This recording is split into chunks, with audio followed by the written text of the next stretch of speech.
Hello friends, माझं नाव श्रुती सावंत आहे. मी BMS student आहे आणि मी तुम्हाला आज BMS फर्स्ट इयरचा संहिता अध्ययन हा विषय शिकवणार आहे.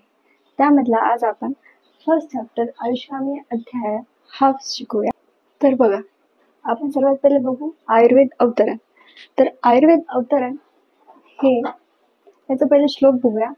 ब्रह्मा स्मृतो आयुषो वेदः प्रजापतिम अजिग्रहत सो अश्विनो तो सहस्राक्ष सो अग्निपुत्राधिकारान मुलीना तो अग्निवेशाधिकास्ते तू पृथुतंत्राने ते नीरे.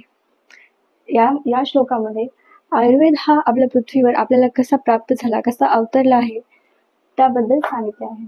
म्हणजे आयुर्वेदाचा उगम कुठून झाला ते या श्लोकामध्ये सांगितले. ते आपण डिटेल बघणार आहोत. तर आता आपण बघूया आयुर्वेद अवतरण कसं झालं ते आपण आता एक्सप्लेन करत आहे तुम्हाला.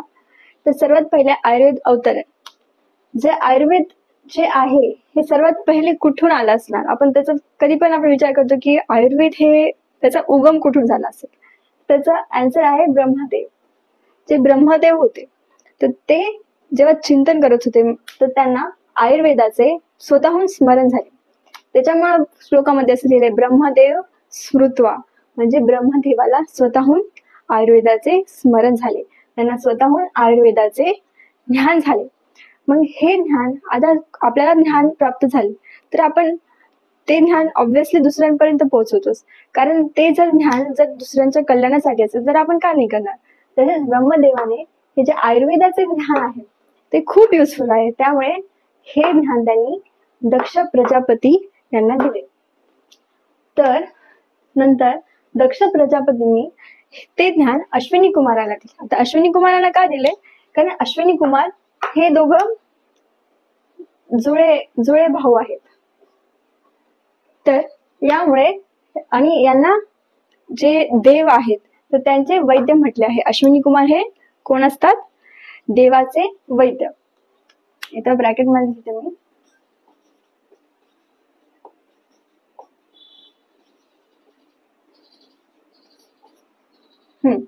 तर अश्विनी कुमार हे देवांचे वैद्य होते, म्हणून दक्ष प्रजापतींनी हे आयुर्वेदाचे ज्ञान अश्विनी कुमारांना दिले, कारण ते देवाचे वैद्य होते. मग ते देवांना काही प्रॉब्लेम असेल तेव्हा ते त्यांना करता येईल easily cure.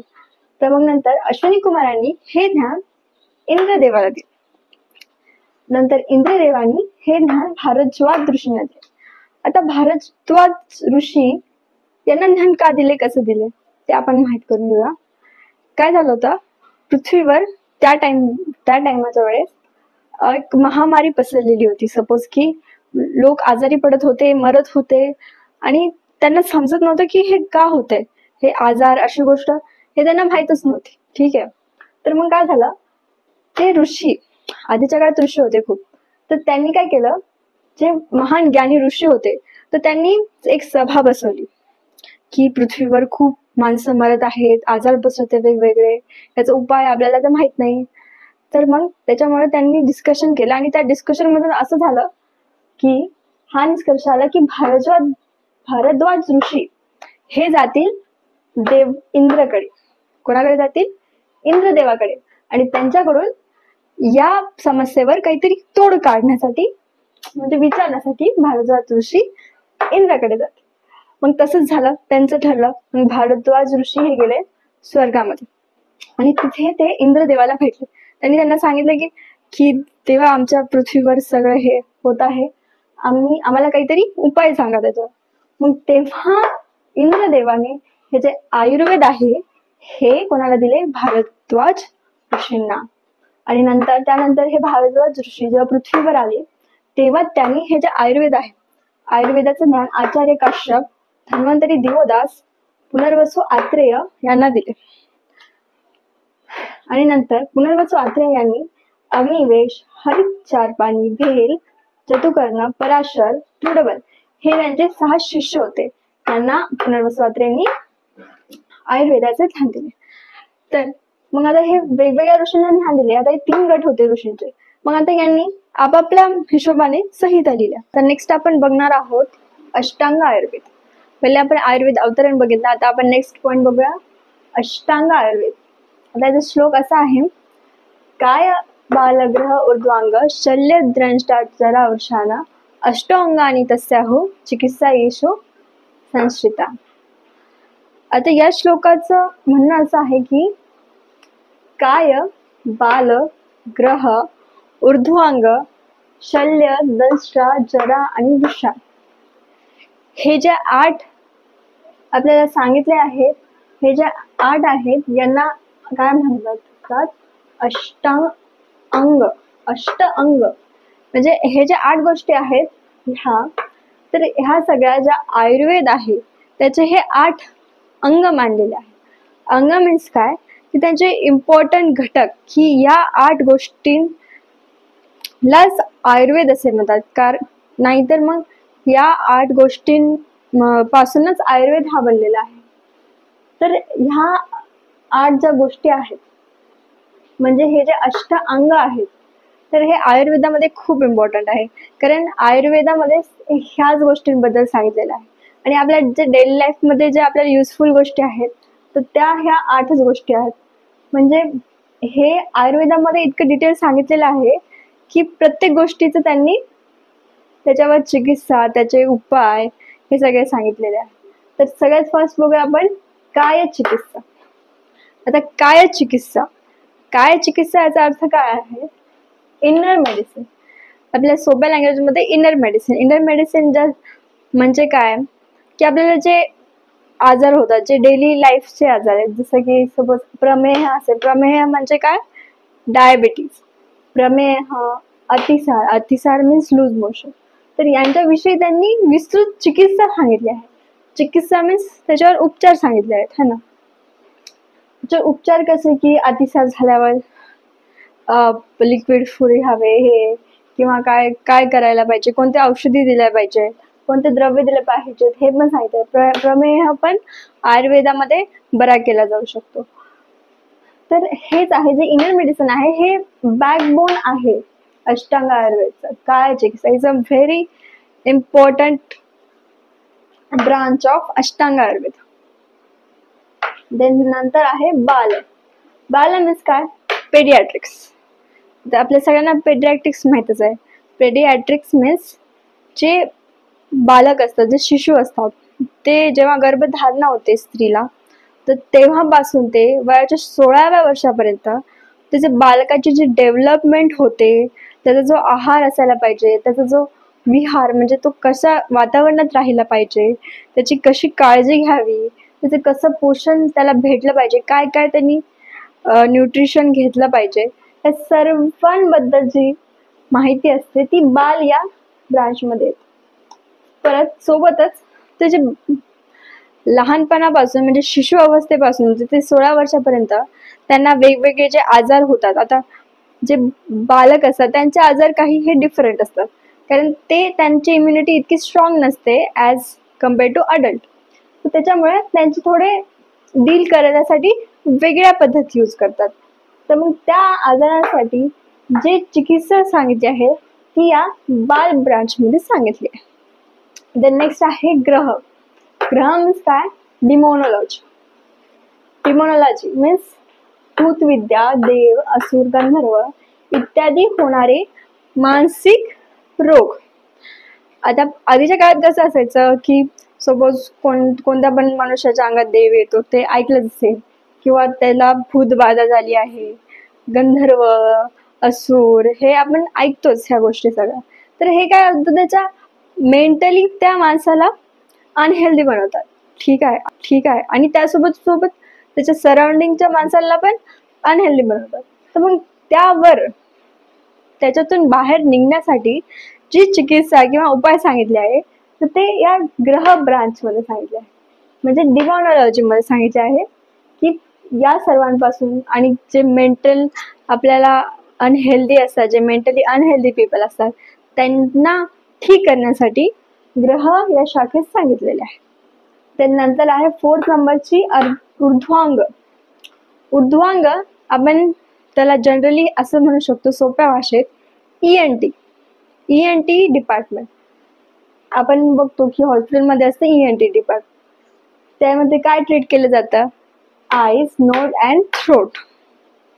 Year, nose and throat so हे जे इयर, नोज अँड थ्रोट आहे ते एकमेकांशी इंटरलिंक्ड असतात, त्यामुळे त्यांचं एक वेगळं डिपार्टमेंट केलं. तसंच ऊर्ध्वांग मीन्स जे आपले ऊर आहे, आपल्या छातीपासून जे वरच्या दिशेने जे जितके पण ऑर्गन्स आहेत, जितके पण अवयव आहे, त्यांना ऊर्ध्वांग असे म्हटलेले आहे आयुर्वेदाने. आणि त्या ऊर्ध्वांगाच्या ट्रीटमेंटसाठी जर त्याला कोणताही प्रकारचा रोग होत झाला असेल त्या ऊर्ध्वांगांना, जसं आयचा रोग किंवा इयरचा रोग, हे वेगवेगळे जर त्याला झाले असेल तर त्यावर कसा उपाय केला पाहिजे, त्या व्याधींची कशी चिकित्सा केली पाहिजे, हे ऊर्ध्वांग या शाखेत सांगितलेले आहे. शल्य 5 नंबरचं काय आहे? शल्य. शल्य मीन्स काय तर सर्जरी. आता सगळ्यांनाच माहिती आहे मॉडर्न जे आपलं मेडिसिन आहे त्यामध्ये surgery is the main branch. So surgery जे डिपार्टमेंट आहे तर ते खूप इम्पॉर्टंट आहे आपल्या मॉडर्न सायन्समध्ये. तसंच आयुर्वेदाने सुद्धा सर्जरीला खूप इम्पॉर्टन्स दिला आहे. का बरं? कारण जे विविध शल्यांना म्हणजेच फॉरेन बॉडी त्यांना काढून टाकणे हे शल्य चिकित्सामध्ये केले जाते. म्हणजे जसं की आपल्या सपोज बॉडीमध्ये कोणतं तरी एक बुलेट गेली आहे तर ते एक शल्य आहे, तर त्याला काढून टाकण्याचं काम हे शल्य चिकित्सेमध्ये शिकवलं जातं. आणि शस्त्रकर्मे, विविध शस्त्रकर्मे करणे, की जसं अपेंडिक्स आहे, अपेंडिसायटिस झाला तर त्याचा अपेंडिक्स काढण्यासाठी जे आपण इन्स्ट्रुमेंट यूज करतो ते शस्त्रकर्मेच करतो ना त्याच्यावर, त्यामुळे ते या शल्य म्हणजे सर्जरी या शाखेमध्ये सांगितले आहे. शल्य चिकित्सा यालाच यंत्रशास्त्र असे म्हणतात. देन नेक्स्ट आहे दंष्ट्रा. दंष्ट्रा मीन्स काय? टॉक्सिकोलॉजी. टॉक्सिकोलॉजी म्हणजे सिम्पली टॉक्सिन. टॉक्सिन जे आहे जसं की ते आपल्याला कुठून मिळतं? साप, विषारी इत्यादी विषारी प्राण्यांचा दंश झाल्यावर आपल्या बॉडीमध्ये टॉक्सिन जातं, बरोबर आहे. तसेच जे आपण आता बघतोय की वेगवेगळे इंडस्ट्रियलायझेशन झाले म्हणून पुढे इंडस्ट्रीचं जे वेस्ट वॉटर आहे, जे पोल्युटेड एअर आहे ते आपल्या फूडमध्ये, वॉटरमध्ये मिक्स होतात आणि त्याच्यापासून जे टॉक्सिन तयार झालेले असतात ते आपल्या बॉडीमध्ये जातात आणि आपल्याला विविध आजार होतात. तर हे आजार आणि यांच्यावर जो उपचार आहे तो या टॉक्सिकोलॉजी ब्रांचमध्ये सांगितलेला आहे आयुर्वेदात. म्हणजे दंष्ट्रा यामध्ये विषांची परीक्षा सुद्धा केली जाते की वेगवेगळ्या टाईप्स ऑफ जे पॉइझन्स असतात, टॉक्सिन असतात, तर त्याच्यावर शस्त्रकर्म केले जाते, ते आपल्यासाठी कसे उपयोगात आणू शकतो ते सुद्धा दंष्ट्रा या ब्रांचमध्ये सांगितलं आहे. आणि दंष्ट्राला अगध तंत्र सुद्धा म्हणतात. हे सेकंड इयरचा हे आहे विषय. देन नेक्स्ट आहे जरा. जरा मीन्स काय?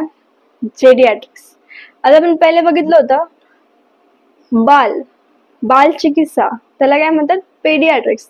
तसंच हे आहे जरा मीन्स जेडियाट्रिक्स. आता जेडियाट्रिक्स काय आहे की जे अबव 60 एज, जे ओल्डर पर्सन आहे, जे सिनियर सिटीजन म्हणतो आपण त्यांना, तर त्यांच्यामध्ये जे वेगवेगळे जे व्याधी त्यांना होतात तर त्याबद्दलची जी चिकित्सा आहे तर ती आपल्याला जरा यामध्ये सांगितली आहे. यालाच रसायन चिकित्सा असेही म्हटले आहे. रसायन चिकित्सा, ठीक आहे. आणि स्वास्थ्य टिकवणे याचं मेन उद्दिष्ट आहे. मीन्स काय आहे, जसं जसं माणूस म्हातारा होत जातो, अबव 60 होत जातो स्पेशली, तसं तो त्याची इम्युनिटी, त्याची विल पॉवर, सगळे त्याचे ऑर्गन्स हे थोडे कमी कार्यरत होते. त्यामुळे त्याचं जे आयुष्य आहे की तो कसा काय अजून टिकून राहील, की तो लवकर मरणार नाही किंवा त्याचं स्वास्थ्य कसं टिकू शकतो, हे आपल्याला जरा या ब्रांचमध्ये सांगितलेलं आहे आयुर्वेदाने. देन नंतर आहे वृष. वृष याचा अर्थ असा होतो, म्हणजे या वृष या चिकित्सेमध्ये काय करतो तर आपण व्हेरिफिकेशन ऑफ थेरपी करतो, म्हणजेच बाजीकरण. आता हे ऐकलं असेल, काय माहित कोणी ऐकलं असेल की नाही तुम्ही, पण बाजीकरण हे ऐकून आहे मला पण, की याचा अर्थ काय होतं, यामध्ये जे इनफर्टिलिटी आहे, मेनली जे इनफर्टिलिटी असते मेलमध्ये असते, मोस्ट ऑफ दी केसेसमध्ये, फीमेलमध्ये कमी असते, तर ती इनफर्टिलिटीला कसं आपण ट्रीट करू, कसं गर्भ निर्माण करू, तर त्याबद्दल जी चिकित्सा सांगितली आहे तर ती वृक्ष या ब्रांचमध्ये सांगितली आहे. या ज्या वाजीकरणामध्ये जे वाज आहे, वाज या शब्दाचा अर्थ होतो शुक्र, शुक्र मीन्स स्पर्म, अँड द वाजी याचा अर्थ काय होतो, शुक्रयुक्त मीन्स शुक्र असणारा. ठीक आहे, तर मग वाजीकरण म्हणजे शुक्रयुक्त, आपण त्याला मेडिसिन देतो की म्हणजे त्याचं शुक्राचं वृद्धी होईल. आपण आता आजकालच्या काळामध्ये लाईफस्टाईलमुळे हे शुक्र वृद्धी करणे हे गरजेचे झाले, कारण मेलमध्ये इनफर्टिलिटी जास्त दिसून येते. आता मी एक्झाम्पल देते की साऊथ कोरियामध्ये फर्टिलिटी रेट हा सगळ्यात कमी आहे, वर्ल्डमध्ये सगळ्यात कमी आहे. तर आता त्या देशामध्ये जर असंच चालू राहिलं तर 10 वर्षानंतर तिथे मनुष्य शिल्लकच राहणार नाही, कारण जे लहान लेकरं आहेत तर ते जन्मालाच येणार नाही. मग असे करत करत त्यांचे पॉप्युलेशनच वाढणार नाही.